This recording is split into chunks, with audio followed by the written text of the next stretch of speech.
Llegamos a la última clase de estrategias de gestión del tiempo y las tareas de manera efectiva, y vamos a conversar sobre algunos aspectos más a tener en cuenta en esta cuestión de mejorar el tiempo y la distribución de las tareas. Una de las cosas que encontramos constantemente es la multitarea. La multitarea muchas veces también relacionada con la precarización del trabajo, lamentablemente, pero en algunos casos también por las dificultades para poder poner límites y en la realización de tareas y capacidades, pero también en cómo nosotros nos planificamos la tarea durante el día o durante la semana. Creo que son cosas diferentes. Una tiene que ver con el asumir tareas por la precarización, por los costos, porque a veces lo necesitamos, y que muchas veces somos conscientes de que es demasiado para las capacidades que tenemos, o que obviamente resentimos otras cosas, como tiempo personal, como tiempo de sueño, tiempo de descanso. Otra cosa es cuando nosotros nos organizamos de forma que hacemos varias cosas a la vez. Y por otro lado, también cómo empezamos las cosas y no las terminamos y después tenemos múltiples tareas. Pero tiene que ver también con pensar que es imposible realmente realizar tareas varias en el mismo momento. Entonces, es necesario considerar que la multitarea no es algo que se pueda llevar adelante, o por lo menos no a largo plazo, y que a su vez es muy malo para la salud. Entonces, una de las cosas que necesitamos cambiar como estrategia es cómo llevamos adelante las tareas. La multitarea es imposible.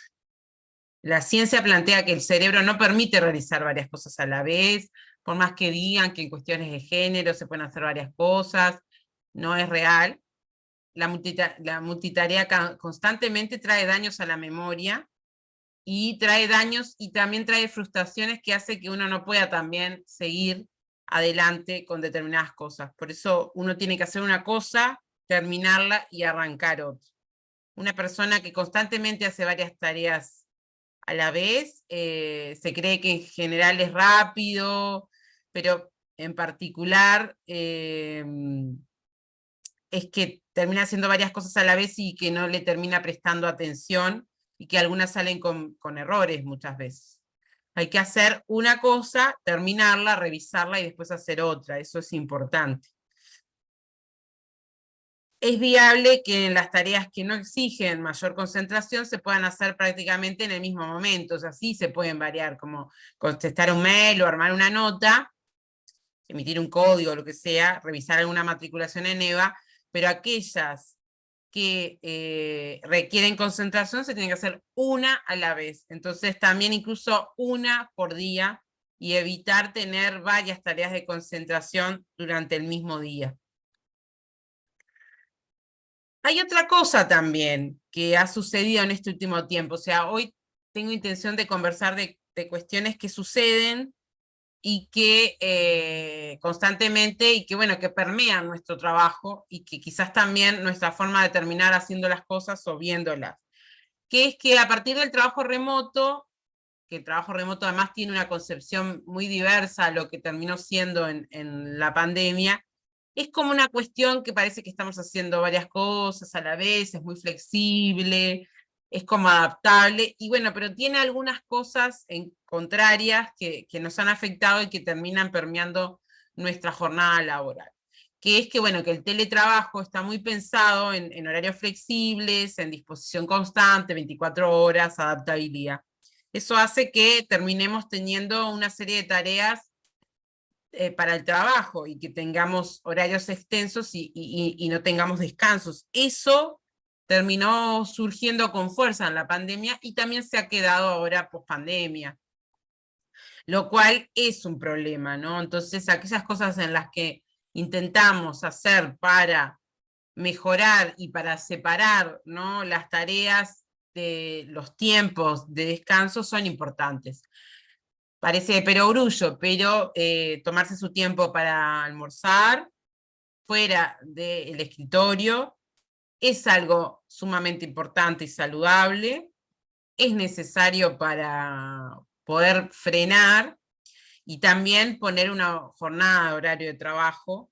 A veces se puede hacer y a veces no, pero quizás en algunos casos, en el momento en que termino las cosas y me voy, dejo de hacer otras cosas, ¿no? Eso depende y dependerá la particularidad de cada uno, pero es necesario. O el fin de semana, destinarlo para el descanso. También a veces sabemos esto, de que hacemos mucho más cosas de las capacidades que tenemos en tiempo real, y eso hace que implique muchas veces que tengamos que trabajar fin de semana, feriados, pero creo que hay una diferencia entre saber que uno asumió mucho más de lo que podía, en a veces también comprender que no se puede seguir asumiendo cosas y decir que no, o sea, eso es otra estrategia, y por otro lado, en el separar las tareas y la organización para que las cosas fluyan mejor y haya mejor calidad de trabajo. Por otro lado, también está muy relacionado como con los descansos en otros momentos, con el trabajo flexible, con lo que se llama oficina abierta, que es un poco en casa, un poco en el trabajo. Bueno, hay gente que le favorece y hay gente que en realidad le perjudica. Yo creo que dependerá de las situaciones de cada uno lo que puede hacer. Lo que sí es cierto es que ahora estamos en un tiempo en el que el trabajo híbrido está presente, porque nos llevamos trabajo a casa, porque a veces los docentes, por ejemplo, hacemos algunas cosas en casa, algunas cosas en la oficina o en el lugar de trabajo, porque a veces no siempre tenemos oficina según la particularidad de nuestros cargos, y que eso hace que, bueno, que también afecte para la organización de las tareas. Entonces, en ese sentido, la reestructuración de la jornada es importantísima para mejorar, en este caso, nuestra condición, pero a su vez, cómo reestructuramos, qué ponemos en la mañana, qué ponemos en la tarde, si nos tomamos un descanso, si almorzamos sin la necesidad de comer encima de la computadora, ese tipo de cosas va a mejorar. Si respetamos el horario de salida a caminar, de gimnasio, de estar con los niños, eso es importante, porque al fin y al cabo después dependerá a veces de la prioridad que demos a algunas cosas sobre otras, cómo van saliendo las tareas, ¿no? También teniendo en cuenta esa priorización, decir, bueno, nadie va a morir porque el correo que llegó hoy se conteste mañana o pasado, si no es de extrema urgencia. Si nosotros tenemos que hacer algo que es mucho más prioritario y es de máxima concentración. O no va a ser grave que yo tome mi tiempo de la mañana en hacer la tarea importante y después en la tarde recién abro un correo.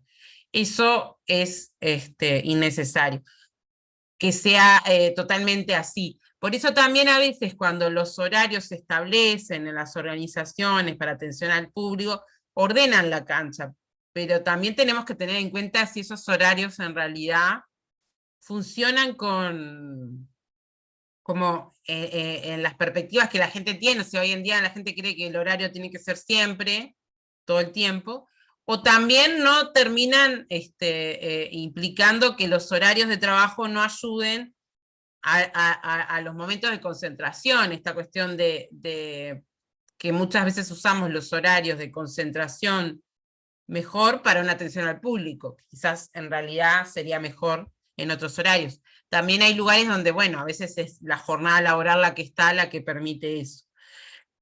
También nos pasa que en lugares donde hay mucha atención al público es difícil trabajar en determinadas cosas, ¿no? Entonces es complejo también cómo uno establece los horarios. En ese caso muchas veces decide poner determinados horarios, pero también es importante quizás en algunos casos que algunos días funcionen de mañana y otros en la tarde o noche, sirven para que uno pueda concentrarse y trabajar en sacar aquellas tareas que exigen mayor concentración y nivel cognitivo, que necesitan de tranquilidad, de silencio, de no interrupciones. Bueno, tenemos que tener en cuenta que al organizar la jornada de trabajo, hay algunos aspectos a considerar, ¿no? ¿Cuáles son los desafíos? Y bueno, y siempre es importante tener un tiempo de inicio de la jornada y un tiempo de cierre del trabajo. Yo en particular, las tareas de mayor concentración las hago bien temprano. Yo considero que realmente me funciona trabajar temprano. Discrepo bastante de que haya gente que pueda trabajar en la noche, pero lo hace. Creo que cambiaría en gran calidad la posibilidad de levantarse temprano y trabajar, porque he visto trabajos que son bien diversos y que generalmente los hechos en la noche no son del todo mejor. Y muchas veces también aprovecho y, por ejemplo, los horarios de clase los pongo en la noche para, porque son los momentos en los que puedo hablar de algo y no tengo necesidad de tener que estar pensando tanto, y además ayudo sobre todo a los jóvenes a tener un horario mejor para el trabajo, por ejemplo. Pero es independiente el horario que uno elija según sus capacidades y posibilidades, pero que uno diga, de esto a este horario voy a trabajar, de tal hora a tal hora voy a descansar, de tal hora a tal hora voy a hacer ejercicio, voy a cocinar, voy a estar con mis hijos. También a veces las jornadas de mis hijos implican mis horarios, y entonces uno aprovecha, ¿no? Es decir, bueno, cuando está en el colegio es cuando aprovecho a hacer una serie de cuestiones. Eso también va a marcar mi rutina de trabajo, pero la voy a aprovechar a determinadas cosas, ¿no? Es decir, bueno, a veces se habla que en los momentos en los que hay descanso, uno empieza a hacer un montón de cosas y uno cuando tiene un hijo pequeño, y que en realidad hoy en día también está como planteado qué otras cosas hacer o no, justamente aprovechar a descansar, y también hay discrepancias sobre eso. Cada uno va a organizar su jornada de trabajo en función de lo que puede, pero a veces lo que yo siempre voy a insistir es que si no te da resultado lo que estás haciendo, cambiar la rutina de trabajo es lo mejor, porque si no, no hay forma, porque el tema siempre es con el resultado. Si el resultado funciona, si yo hago de noche las cosas así, me va bien, genial. Si no me va bien, cambiar la rutina de trabajo. Si en realidad dejo para la noche y después no lo hago, mejor busco otros momentos. Eso es importante. Y siempre pensar en esto que ya lo hemos conversado, ¿no? De qué tiempos, decir, bueno, voy a trabajar de tal hora a tal hora y voy a sacar el trabajo y no voy a procrastinar en determinadas cosas y no me voy a poner a hacer otras. Y no voy a abrir correos y no voy a mirar el celular, etc. Siempre es bueno las rutinas de preparación para trabajar, que yo siempre digo esto de, bueno, uno está en la pretarea, en la tarea, en la postarea, ¿no? Y que son importantes al momento de hacer esas franjas de horarios de trabajo. Es decir, bueno, me hago el mate, eso es pretarea, porque son todas las previas para trabajar. Pero después que me hago el mate no sigo conversando, y si no me hago el mate, me siento, agarro la agenda, el cuaderno para anotar y arranco a trabajar. La pretarea es toda esa previa, que es para trabajar, y es una rutina también para trabajar. Pero no es, arranco a trabajar y, ay, me olvidé, ahora armo el mate, sino organizo eso para después estar en la tarea, que es la realización, y después es la posttarea, que es el descanso, o es el envío del trabajo, o es levantarme y dar una vuelta, o es hacer otro ejercicio, ¿no? Es decir, o es hacer otra cosa, o es salir a hacer un mandado. Pero termino la tarea y después hago la posttarea, ¿no? Que la posttarea es toda esa cosa que tiene que ver con, o esto, entregar el trabajo. Pero organizo eso, y a mí eso me ha dado mucho resultado. Yo lo aprendí en facultad, lo que es la pretarea, la tarea, la posttarea. Uno también sabe cuándo estás en un punto y no pasas al otro, que es En la pretarea, cuando das vueltas en función de hacer cosas que son para la tarea, pero no terminás, y que tenés que decir, ya está, agarro el mate, pero no voy a buscar las galletas, ¿no? O las busco y me siento, después me senté, no es que, ay, se me ocurrió comprar bizcocho, voy a ir hasta la panadería, no.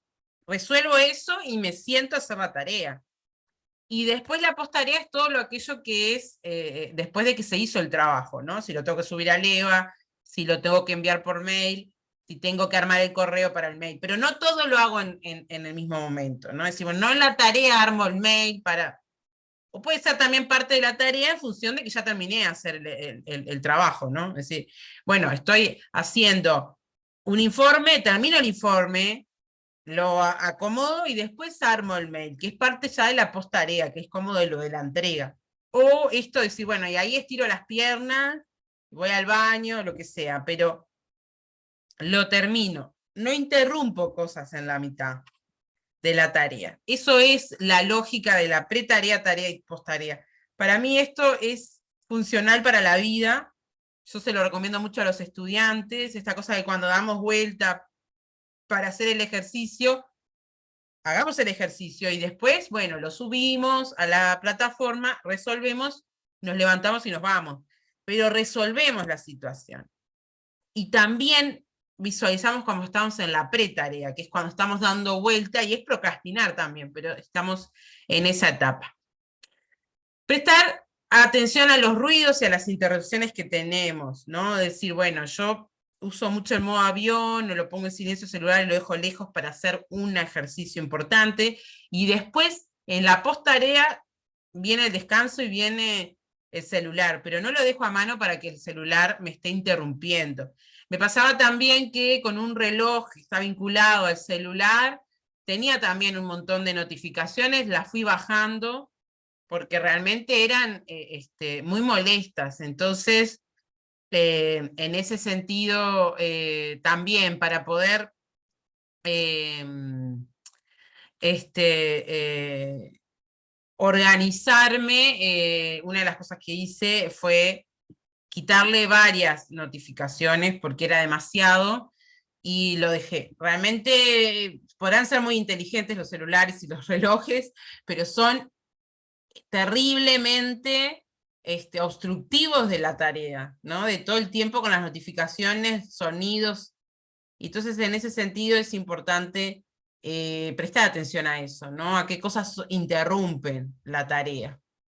Gestionar nuestra exigencia de manera positiva. Hay un tema también, cuando la gente no termina las cosas, tiene que ver con la autoexigencia de no conformarse y que le falte y que no le puse y no toque nada de esto. Y eso pasa mucho con los trabajos finales de los estudiantes. En realidad tienen que ver también con la autoexigencia o las exigencias de los tutores, pero que no logran también los tutores finalizar un trabajo. Ahora hay toda una tendencia de plantear el hecho de que los tutores también sean aquellos que puedan reconocer la autoexigencia o la exigencia que le hacen al estudiante cuando el estudiante ya no puede dar más de su capacidad. Entonces, en ese sentido, también como tutores, tener en cuenta cuándo hay que decir, se terminó, esto es entregable. Eso también ahora se trabaja mucho desde los tutores, no tanto de los estudiantes, porque los tutores también hacen un aporte contradictorio, ¿no? Frente a eso, ¿no? Es decir, bueno, terminan sin finalizar, con ese miedo de que o esa idea que hay de que el tutor es también el analizado, ¿no? En ese tribunal, bueno, hay que también reconocer que en realidad en los tribunales no siempre pasa lo que, no es una revisión, eso es una cosa que se dice y cuánta evidencia científica hay. Es una relación entre un estudiante y un tutor cuando encontraron que estaba suficiente y responde a un marco teórico particular. Muchas veces lo que te dicen los otros es, ¿por qué no hiciste esto? ¿Por qué no hiciste lo otro? Que son otros marcos teóricos. En general, hay también mucha cosa que se dice que no es del todo real y nosotros tenemos que ser objetivos en ese sentido. Esto es un poco más para los docentes, pero de un lado y del otro, a veces los tribunales están muy lejos de analizar al tutor, sino más bien de qué hubiera hecho tal persona en función de ese trabajo, que es otro trabajo y sería otra tutoría. Entonces también es importante la exigencia de un lado y del otro. Entonces hay que plantearse propuestas alcanzables, realistas, medibles, y muchas veces, aunque sea más pequeño, es mucho más realizable, ¿no? Porque también es otra cosa, cuando nos planteamos proyectos y propuestas, son hiper ambiciosos y uno tiene que bajarlos a tierra y eso es importante. Y eso es un gran desafío para las personas, porque parece que no aportáramos mucho. Establecer comunicaciones claras y fluidas, por ejemplo, en el caso de las reuniones realmente son una gran pérdida de tiempo.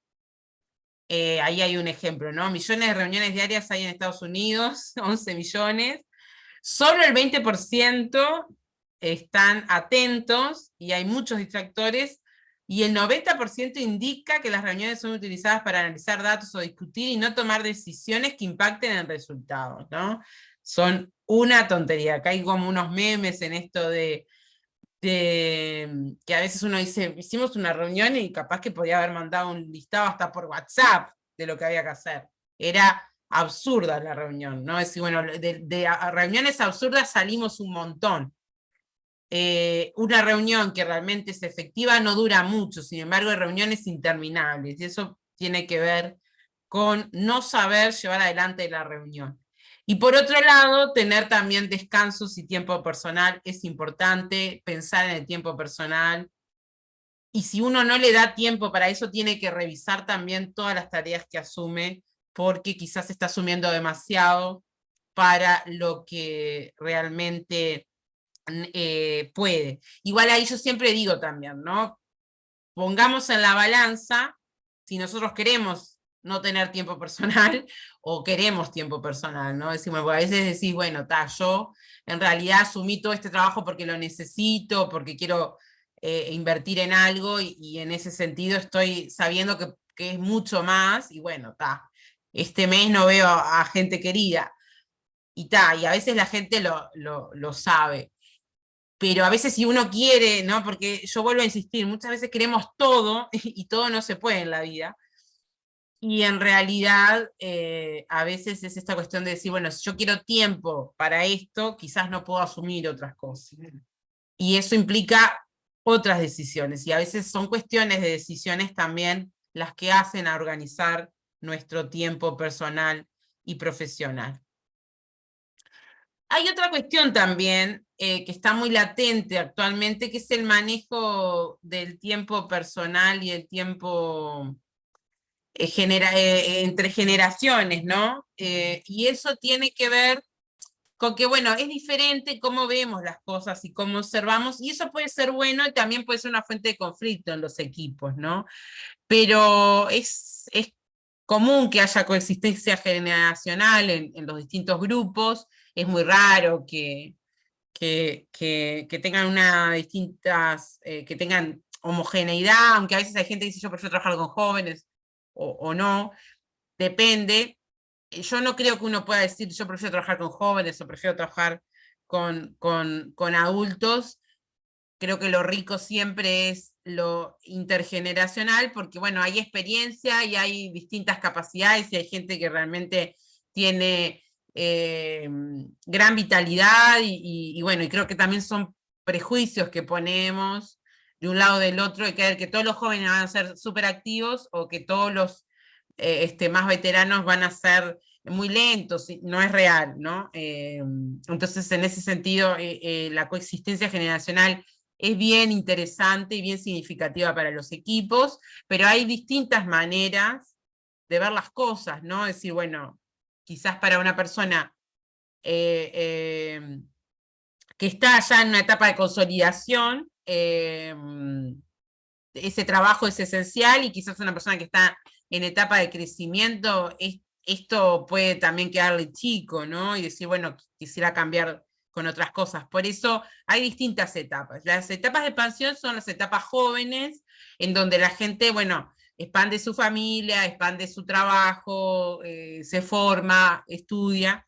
Hay etapas de crecimiento que tiene que ver con cuando uno ya está definido en determinadas cosas, tiene, no sé, una familia formada, pero está creciendo en función de los objetivos que tiene. Y hay una etapa de consolidación que tiene que ver con la finalización de determinadas propuestas.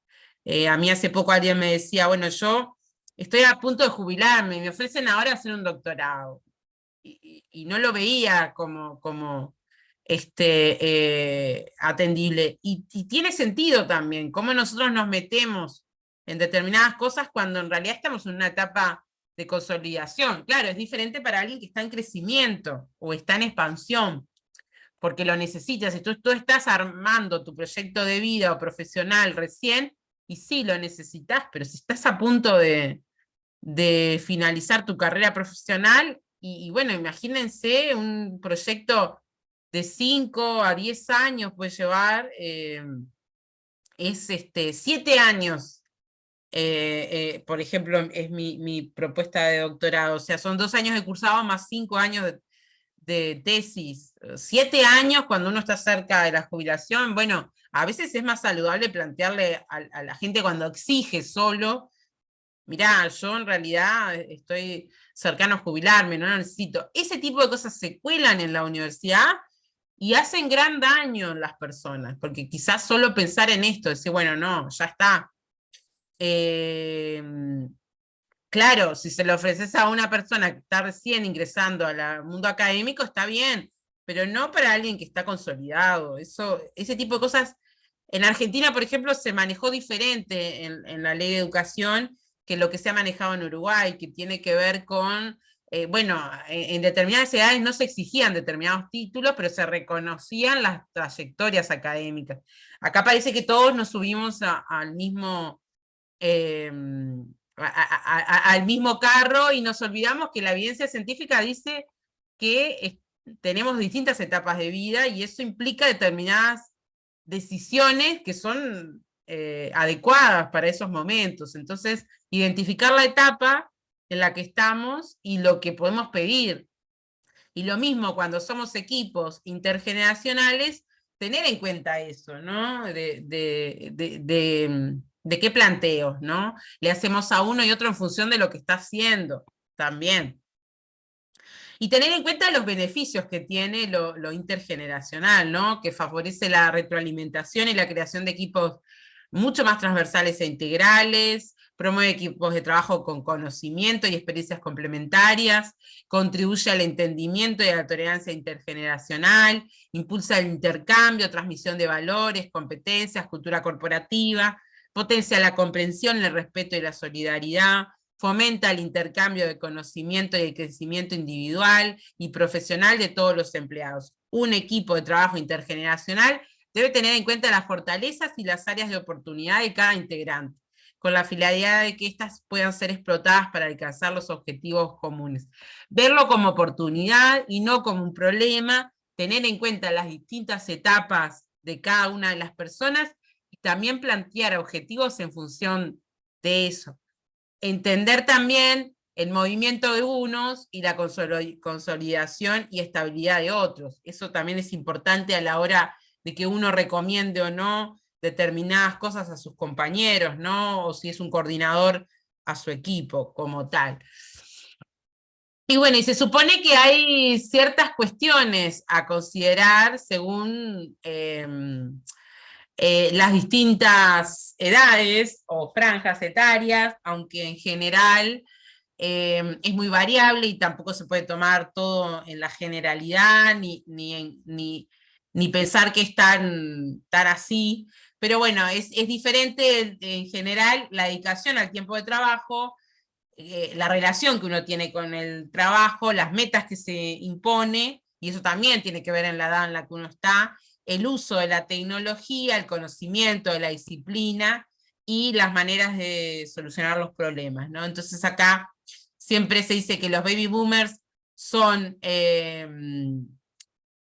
más análogos, tienen menos uso de la tecnología, aunque a veces eso no es tan así, tienen determinados hitos históricos que los reconocen y están más familiarizados con determinadas tecnologías que con otras. Son reflexivos, y eso también es bueno, son más lentos, pero tienen mejores formas de organizarse, de estructurarse y son mucho más estables. Después tenemos los inmigrantes digitales, que ya tienen otro tipo de tecnología más computacional y están muy motivados por el logro de metas, por el crecimiento. Y los nativos digitales, que ahí están los millennials y la generación Z, que bueno, que usan mucho más las herramientas tecnológicas y están mucho más motivados por eso, pero están mucho más movidos por la inmediatez, por las decisiones inmediatas y preocupados por distintas problemáticas ambientales. Algunos, bueno, hay una tendencia a la protección al animal, al vegetarianismo. Bueno, son tendencias que son mucho más frecuentes en los nativos digitales y son mucho más móviles, son ciudadanos del mundo. Entonces, bueno, también tienen otras realidades frente a sus perspectivas profesionales. Y eso también es interesante tener en cuenta porque cuando nosotros participamos de equipos intergeneracionales que están presentes en nuestras secciones, en nuestros grupos, bueno, también podemos entender un poco cómo se diferencian unos de otros, pero que muchas veces según justamente donde estamos, las cosas que van a hacer. El cambio va a venir mucho más de los nativos digitales que de los análogos, y en ese sentido a veces también es una oportunidad para el fomento del cambio que haya esa intergeneración trabajando juntos. Bueno, y después queríamos comentar algunas cositas más que tienen que ver con la necesidad de hacer cambios, y bueno, y acá hay un método que les decía inicialmente en este curso, los asiáticos han buscado muchas opciones para la mejora continua, también porque trabajan mucho, y eso también hay que tenerlo en cuenta como una crítica, pero han generado métodos que son muy interesantes, y bueno, y acá tenemos el método Kaizen, que está unido por lo que es Kai, que significa cambio, y Zen, que significa mejor. Entonces Kaizen es el significado de la mejora continua. Y habla de algunas orientaciones para realizar cambios y mantenerlos en el tiempo. Entonces habla de plantear un cambio gradual, de a poco empezar a cambiar cosas, no de un día para el otro, que a veces la sucesión de varios cambios pequeños pueden ayudar a un cambio mayor, ¿no? Decir, bueno, tengo que cambiar determinadas cosas a nivel personal y no lo voy a poder hacer de una, pero capaz que sí hago pequeñas cosas. Cambio esto, digo tal cosa, me animo sobre esto, cambio algo que me molesta, que me genera frustración, que es más pequeño, y de a poco voy haciendo pequeños cambios para después lograr hacer cambios mejores, ¿no? Y entonces ahí hay una cuestión que tiene que ver con la gradualidad y con la continuidad de a poco y de manera continuada, ¿no? Generalmente la gente se da cuenta también cuando la gente está haciendo cambios, porque ve diferentes propuestas. Entonces también lograr resultados a corto plazo para poder motivarse a seguir cuestiones a largo plazo. Ni que hablar que todo este tipo de métodos se trabajan muy a nivel psicológico y en cuestiones como, bueno, para incorporar el deporte, para bajar de peso, para diversas cuestiones que necesitan hábitos. Ni que hablar que los hábitos son pequeños cambios que voy haciendo, ¿no? Es, bueno, no me gustan las frutas y verduras, pero de a poquito voy agregando algo hasta que en realidad después me voy animando y voy consumiendo otro tipo de cosas. De a poco, no de una me como una ensalada si nunca comí verduras, pero le agrego algo o tomo una sopa, ¿no? Siempre dicen ese tipo de cosas que ayudan a los cambios en general. Ni que hablar que también esto de en el trabajo, bueno, primer cambio, la próxima vez que tenga que hacer algo, me levanto temprano y establezco esa meta como a realizar. Y eso también, o me acuesto temprano, como un cambio para lograr levantarme temprano y hacer las cosas en otro tiempo. Ese tipo de cosas es importante. Por primera vez apago el celular o lo pongo en modo avión como una forma de hacer un cambio. Le quito las notificaciones. Son pequeños cambios que ayudan a la mejora continua. Y evitan las frustraciones, desánimo de no lograr poder comerse ese elefante, ¿no? Vamos de a poquito y el elefante un día va a desaparecer porque se va a terminar. Eso también es importante, la reorganización, las actividades, cuando se hablan de organizar la casa, se hablan de hacer pequeñas acciones sostenidas durante un tiempo, ¿no? No todas en un mismo día porque son mucho más agotadoras y quizás cuesta arrancar, entonces hago una actividad y mañana hago otra, me planifico para toda una semana. También estar preparado para el fracaso es importante y la necesidad de volver a reorganizar las actividades, pero es un cambio continuo. Básicamente la reorganización y la mejora de las estrategias, la realización de las tareas, es un hábito continuo. Entonces hay que pensar, bueno, ¿por dónde arranco? Hoy hago tal cosa y no paro hasta eso, y mañana hago otra, y no me pongo todas las metas hoy. Pero hoy me comí un pedacito del elefante en la habitación. Y mañana voy a tener un pedacito menos del elefante y otro pedacito más para comerme. Entonces, ese tipo de cuestiones son importantes. Considerar esto de la cuenta regresiva o de los establecimientos. De 6 a 9 voy a trabajar y voy a avanzar hasta donde llegue. Ese tipo de cosas funcionan. O decir, bueno, no me gusta limpiar la casa. Meto cuenta regresiva de tal hora a tal hora y va achicando hasta que llego. Llego hasta donde llego. Eso también. Y esto, ¿no? Hoy es mejor que ayer y mañana será mejor que hoy. Porque yo ya estoy achicando el elefante en la habitación hasta que en un momento va a desaparecer. Pero voy a tener que arrancar en un momento, aunque sea con un pedacito mini. Otra de las cuestiones que también hay que tener en cuenta, que es un desafío, sobre todo cuando estamos en la etapa de expansión y crecimiento, es la conciliación del trabajo, el estudio, la familia, y que eso es un problema, ¿no? De las cuestiones personales, de las cuestiones de formación, de las cuestiones de familia y del trabajo. Bueno, primero que nada hay que tener en cuenta que todo no se puede hacer en esta vida. Eso es importante, pero que muchas veces los asumimos porque estamos en una etapa de expansión. Y hay que entender esa etapa de lo generacional como lo lógico, ¿no? Es decir, bueno, si tenemos trabajo y estamos estudiando y a su vez queremos ser padres, bueno, y todo en la vida no nos va a dar, y queremos ser, tener una participación en la comunidad y hacer ejercicio, bueno, es difícil. Algunas cosas las voy a tener que intentar conciliar. Para eso yo voy a tener que hacer actividades personales y de trabajo o actividades familiares unidas con las personales, o voy a tener que pensar que, bueno, que me va a llevar más tiempo estudiar para poder tener trabajo, o voy a tener que reducir horas de trabajo. A mí hace poco alguien me decía, yo cambié de trabajo, y cambié de trabajo porque había, bueno, un tema personal en ese otro trabajo, pero en este trabajo tengo más horas, tengo mejor sueldo, obviamente, y tengo menos tiempo para el estudio. Además de que tiene una hija. Y que además es un lugar donde nadie estudia.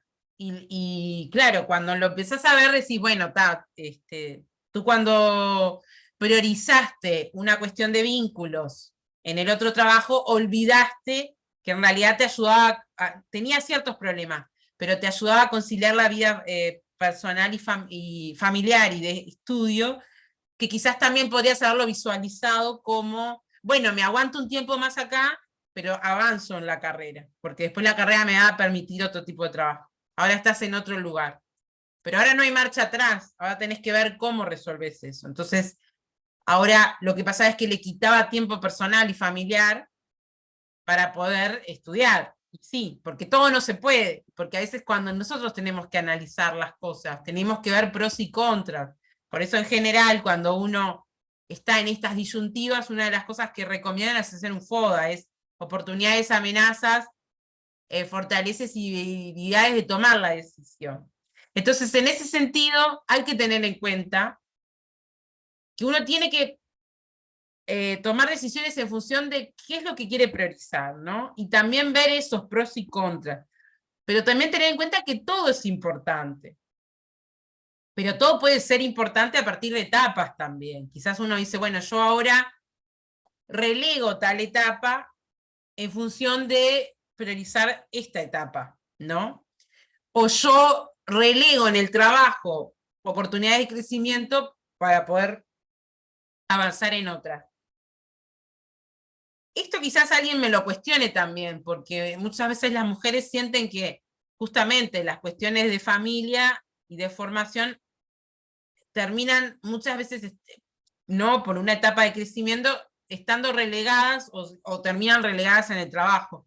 Y que en ese sentido los trabajos deberían hacer determinadas actividades para no relegar eso. Bueno, y eso es real porque las instituciones a veces generan espacios de cuidado o hacen algunas cuestiones que facilitan, no sé, dan más tiempo para la culminación de estudios o facilidades justamente para lograr ese tipo de cuestiones, que eso obviamente es vital también, pero que a veces también implica esto, decir, bueno, yo por ejemplo, recomiendo mucho esto de, bueno, cuando nosotros no tenemos tiempo para uno, decir, bueno, pero aprovecho y salgo en bicicleta con mis hijos, y eso hago ejercicio y ya también tengo tiempo familiar. Ese tipo de cosas hace la gente para poder aprovechar eso, pero a veces también relega cosas. Y ahí sí igual es importante reconocer esto de que no se puede con todo. Entonces que algunas cosas a veces tienen que ser relegadas. O no asumo algo hasta que no termine otra cosa, ¿no? Pero que a veces nosotros nos vemos tan obligados a asumir y asumir y asumir en este mundo, ¿no? También tan expansionista, tan consumista, que nos olvidamos que, bueno, que en realidad en la realización de determinadas cosas, unas van a terminar estando relegadas por otras, pero que todas son válidas y que las decisiones son válidas. Es decir, bueno, sí, yo no he terminado esto, pero bueno, yo he priorizado este tipo de cosas. Y eso es importante. O también tener en cuenta que son tiempos, son momentos y que después nosotros podemos avanzar en otros. O en algún momento decir, bueno, yo relego en trabajo, genero ahorros o algunas cuestiones para poder después avanzar en formación. Pero que es particular y no es raro que en realidad en algún momento pueda ser que alguna de las cosas me implique el demérito de otras, ¿no? Y eso también, trabajarlo a nivel personal y conversarlo en la familia es importante, o también cómo lo puedo plantear en el trabajo. Si, bueno, no asumo determinadas cosas porque necesito tiempo para avanzar en la formación, o planteo determinadas flexibilidades horarias para la formación. Hoy en día hay trabajos que fomentan mucho la conciliación, porque bueno, también son recomendaciones de la OIT, pero bueno, esto de también, en la toma de decisiones es importante también saber que hablamos de 4 cuestiones, ¿no? Muchas veces que es difícil que todo se pueda conciliar. Entonces a veces puedo ver qué hago, ¿no? Es decir, bueno, a veces hay gente que también hace el trabajo muy relacionado con el estudio para poder conciliarlo, o cambia de trabajo para poder conciliar con el estudio. Y esto, que tenemos que tomar decisiones cuando estamos en una etapa de expansión que realmente ayuden a conciliar. Entonces, en el ejemplo que yo traía, para mí la decisión es la equivocada, porque la decisión de haber cambiado de trabajo porque no estaba cómoda en ese trabajo, olvidó que no ayudaba a conciliar, sí a estar más anímicamente bien, pero no a conciliar, porque uno a veces puede decir, bueno, a no ser que sea, porque realmente los problemas que habían eran de relacionamiento, pero no eran complejos, no eran tan, o sea, no era una situación tan grave que decís, me tengo que ir de acá, sino que era una situación que se podía tolerar un tiempo más, porque capaz que era una cuestión de decir, bueno, aguanto un año más y después me voy, ¿no? Y después tomo la decisión más adecuada, porque avancé lo suficiente, ¿no? Entonces, en ese sentido, es importante. A veces también uno puede sugerir en los trabajos determinadas cosas que pueden ayudar a la conciliación. Un lugar que no ayuda a la conciliación de la vida familiar, de formación y de trabajo, tampoco es el mejor lugar. O sea, también ahí trabajamos en la solución de si no será mejor cambiar de trabajo y buscar uno que realmente ayude a la conciliación. Porque si no, no va a haber avance y eso perjudica en realidad las decisiones, ¿no? De las personas. Entonces, y esto, ¿no? De decir, de conciliar. Entonces, bueno, ¿habrá sido la mejor solución? Y bueno, no, podés cambiarla también, ¿no? Podés buscar otra cosa, se puede buscar. Entonces, en ese sentido, a veces, bueno, son opciones también a considerar. Considerar evitar o alternar aquellas actividades que te consuman mucha energía con otras que no tanto, decir, bueno, esto también es importante. Si nosotros en realidad tenemos un trabajo y tenemos después que ir a estudiar, y bueno, y después capaz que no me hago CrossFit, ¿no? Y hago el ejercicio, lo busco de otra manera, ¿no? Porque bueno, todo es demasiada energía y es bastante difícil. A veces podemos pensar en cambiar la jornada laboral, en menos materias, aunque lleve más tiempo, pero bueno, a veces es mejor porque menos materias a veces es mucho más alcanzable y salvable que cursar todas. La corresponsabilidad entre parejas es muy necesaria.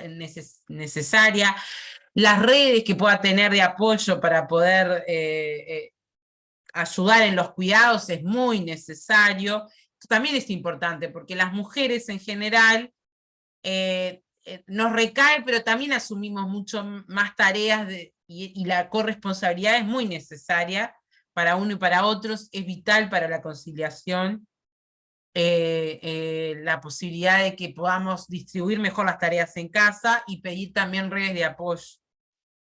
Y planificar la semana familiar también, las tareas del hogar, también el apoyo de las tareas del hogar que venga de los niños, ¿no? Es bueno, en realidad vivimos en una era en donde se le pide poco y nada a los niños y a los varones, lo digo así, y en lo que es las tareas de limpieza, las tareas de cuidado, para mantener determinadas cosas, eso es muy importante, ¿no? Es bueno, no, cuando la gente dice, la responsabilidad del niño es solo ir a estudiar, no, la responsabilidad de la casa también, como mantener su cuarto limpio y también no dejar el baño sucio después que se bañó, no es solo ir a estudiar la responsabilidad de un niño.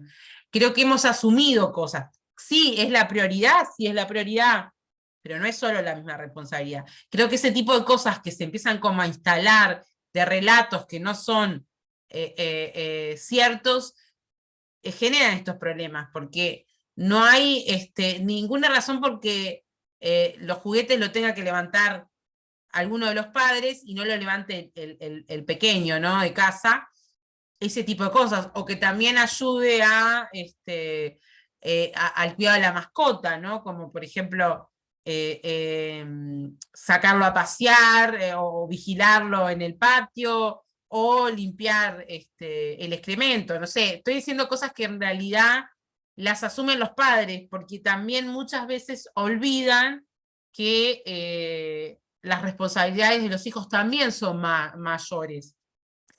Entonces, en ese sentido también es importante y a veces es necesario decirlo porque olvidamos hacer esas cosas. Recae en una sola persona que está olvidando que, bueno, que en realidad todos aportamos, ¿no? A la conciliación de la vida familiar. Y, bueno, planificar actividades familiares que también puedan ayudar a lo personal y a esto, decir, bueno, quizás sirve también para hacer este ejercicio y ya de paso poder, bueno, cocinar como en familia también puede ser una opción.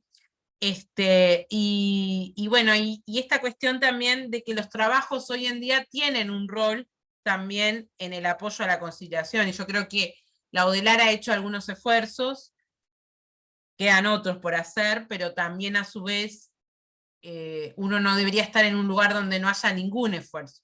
Y también si uno puede ayudar a participar, sobre todo en la UDELAR, que hay espacios para trabajar este tipo de cosas, es muy importante, porque el aporte que se puede hacer también ayuda al pienso colectivo en la mejora de la conciliación. Y bueno, otra cosa que también me interesaba mencionar es esta cuestión del decir no, porque muchas veces los problemas que tenemos para la organización de las tareas es no poder decir que no. Y a veces lo más saludable y sano es decir que no.